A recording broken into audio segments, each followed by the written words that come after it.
los ideales, perdón, y en aquel tiempo existía ya Cuba, que ya había estado decidiendo por el comunismo, China y Rusia desde luego. También por ahí yo supe rumores de que ellos son los que habían patrocinado dentro de ese mitin, que creo yo que inocentemente fueron los estudiantes a hacerlo. Los francotiradores habían sido encontrados, armas de manufactura rusa.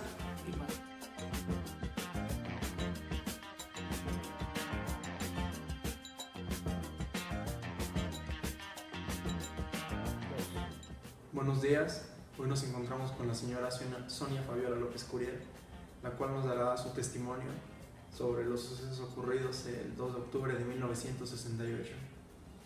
Hola, buenos días.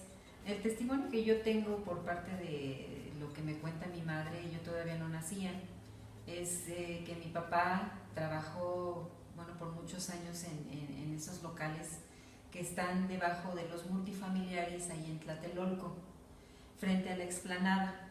En el momento en que los estudiantes estaban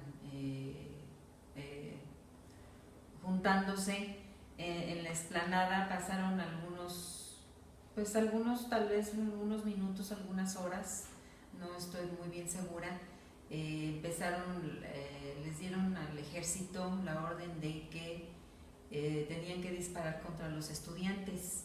En ese momento mi padre, que estaba trabajando ahí, él cerró con llave su local para poderse resguardar, porque ya estaban ahora sí disparando contra quien fuese. Después de que ocurrieron los disparos, empezaron a sacar a todos las personas que estaban en los locales, entre ellas mi padre. Se los llevaron presos y mi mamá, en ese momento, ella estaba embarazada de mi hermana, la más grande, y empezó a buscar a mi padre. Vio mucha sangre cuando llegó, derramada en las paredes, en las escaleras también de esos multifamiliares. Después de una semana de estarlo buscando en hospitales, en delegaciones, de repente, les informaron que los iban a soltar a la gente detenida. Obviamente mi mamá no lo encontró en ninguno de esos lados, pero les informaron también que tenían detenidos y que los iban a soltar en el campo militar número 1. Mi madre eso fue muy tarde, no recuerdo qué día. Mi madre fue a buscarlo donde los iban a soltar. Mi padre nos comenta que bajan de unos camiones, porque era bastante gente la que habían detenido en ese momento. Después de una semana los bajan y les dicen que se formen frente a una pared muy grande que había ahí. Él pensó que lo iban a fusilar, a matar, y no fue así. Les empezaron, como estaba muy oscuro esa parte, empezaron con las linternas a iluminar a todos estos detenidos, y eso era para que los familiares los reconocieran. Ahí ya vio a mi mamá y ya se abrazaron. Todo esto sucedió así, con un final feliz, por decirlo así. Y es todo mi testimonio que yo supe. Yo todavía no nacía, y es lo único que sé de ese movimiento. Buenos días. Aparte de los testimonios, mi papá nos va a contar un fragmento. Bueno, pues lo único que te puedo decir es que tuve la oportunidad de conocer al nieto, a Gustavo Díaz Ordaz, cuando fue mi compañero en Televisa hace más o menos unos 20 años, y alguna vez platicando sobre el movimiento, en el 68 me comentó que su abuelo nunca mostró un remordimiento, a pesar de que fue pues una de las páginas más oscuras de este país. Y nosotros, otros compañeros y yo, pues le insistíamos en preguntarle por qué su abuelo había tomado esa decisión, y es que alguna vez se los contó. Y según lo que él nos dice, que el abuelo bueno, obviamente Luis Echeverría Álvarez, que fue quien finalmente ejecutó la instrucción, estaban decididos a no dejar que el crecimiento de este movimiento, ¿no?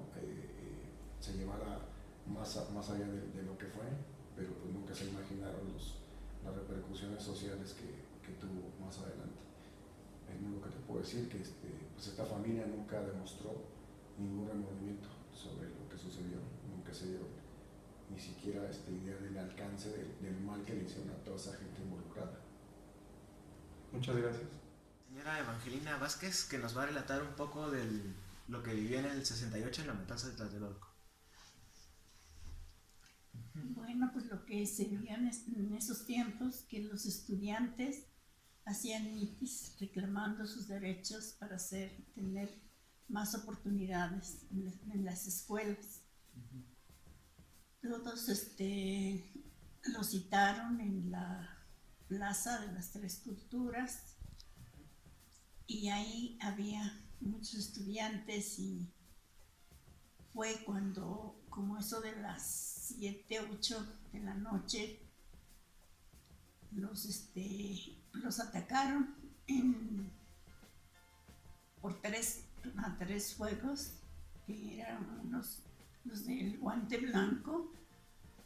Otros no sabían cómo decirle, cómo explicarles, pero todos los estudiantes los mataron. La gente corría porque no sabía uno ni para dónde correr. Los estudiantes que podían escaparse se iban a los departamentos a tocarles a ver si les abrían las puertas, y los seguían.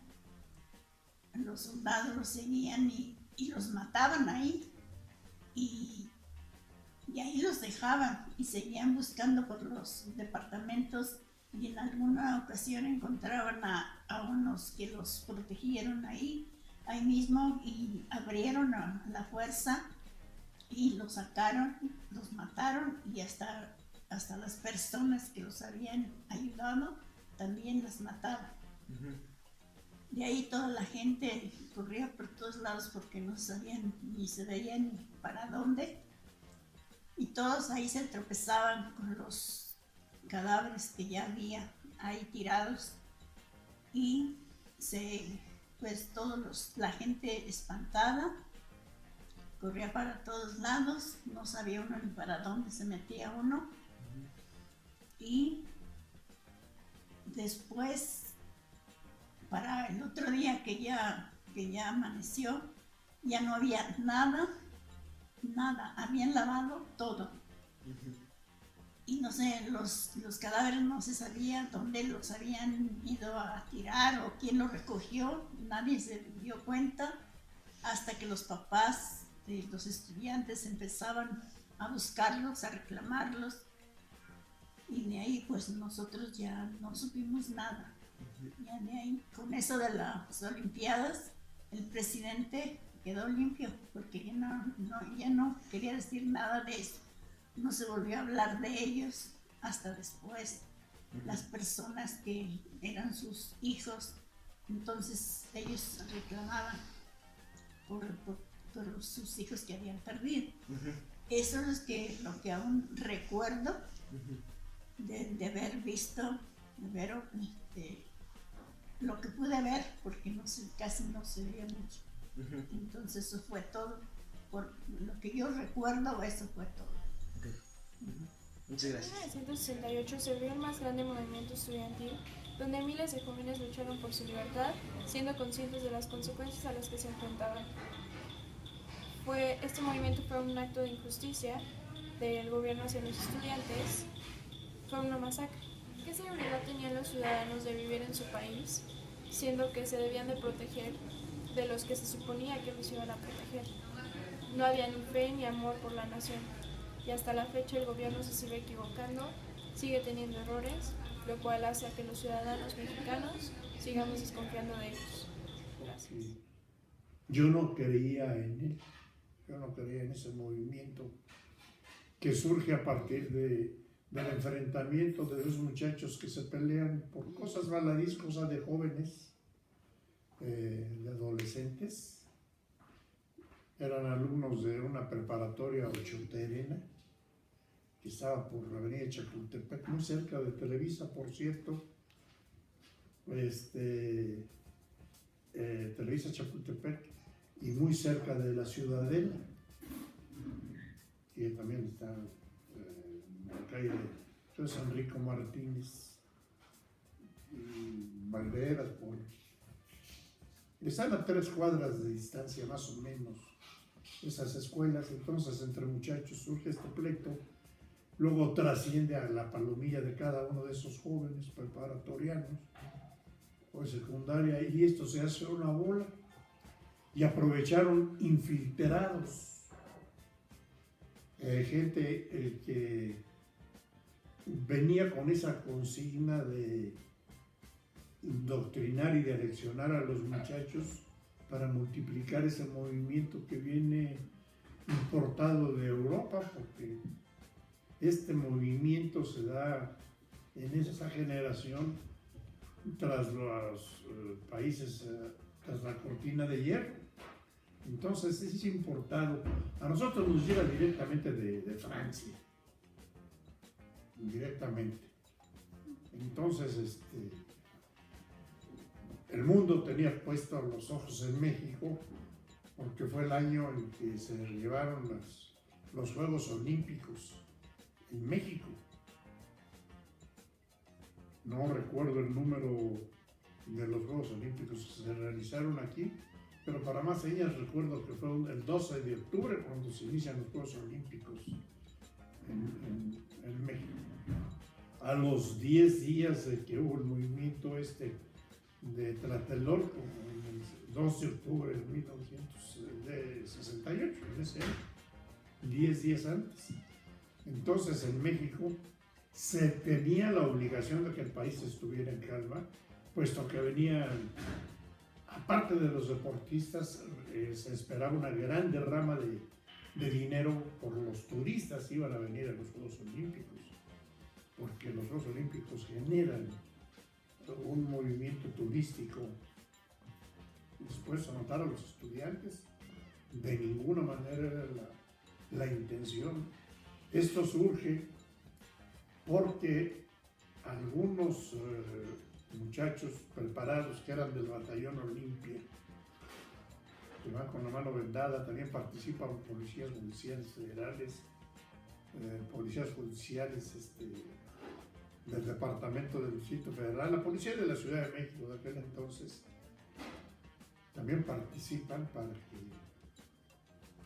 que no trascienda este movimiento a mayores, no haya heridos, no vaya a haber muertos.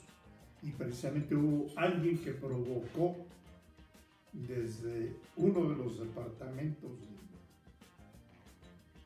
de la ciudad de Nonalco, Tlatelolco, le hace un disparo y le pega al comandante del batallón que iba del ejército mexicano para evitar